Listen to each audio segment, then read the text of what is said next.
I'm honoured to be here as chair of the TV judges. I don't agree that to give is better than to receive, but it's probably the next best thing.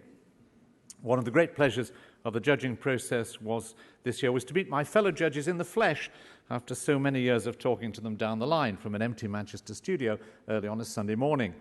Both Humaira Khan, founder of An-Nisa Society, and Ruth Gledhill of The Times challenged many of my preconceptions, enhanced my perceptions, and sometimes changed my mind.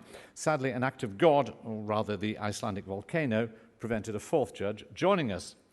The three of us were delighted with the quality of the entries, if not the quantity.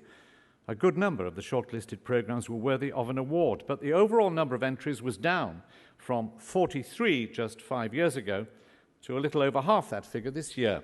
Why has there been such a decline in quantity? Though again, I must stress, not in quality. With no entries to the main Sanford Awards from either the ITV network, Sky, or Channel 5, it's tempting to lay the blame on the virtual elimination of public service regulation in the commercial sector, as well as perhaps a lack of imagination among commissioners generally.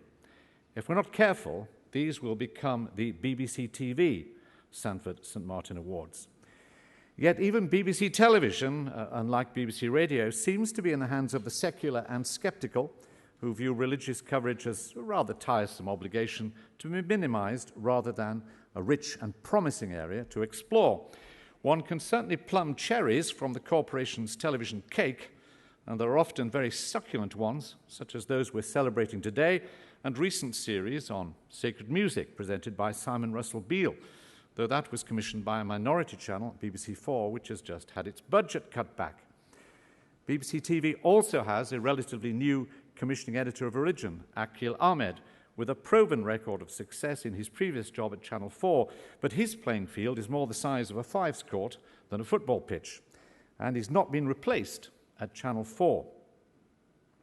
This relative neglect is nothing new. Previous chairs have complained of channel controllers showing little real interest in religion, and with the BBC propensity for musical chairs at controller level, one former head of BBC Religion described trying to get a religion strategy agreed and implemented was like knitting fog. But another key weakness, I believe, lies within BBC News. When the much maligned John Burt, I never thought I would utter those words, set about restructuring BBC News and Current Affairs in a somewhat blunt and perhaps unnecessarily bloody way, he correctly identified a real weakness in the coverage of finance and business. His solution was to create BBC editors with real budgets and power at the heart of the news machine and with guaranteed access to the airwaves. Hence Jeff Randall and now Robert Peston, who've transformed the coverage. And of course, there's a home affairs editor and a sports editor and an arts editor, etc., etc.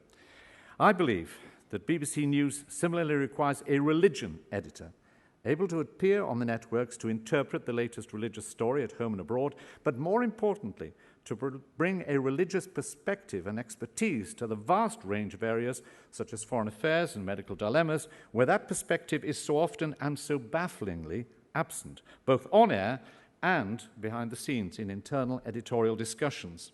In the unlikely event that you think this is a job application, I should make the obvious point that I'm too old and not properly qualified. But there are several possible candidates whom, of course, I will not name. That said, let me return, not before time, to the main business of the day, celebrating what has been achieved in this difficult broadcasting environment.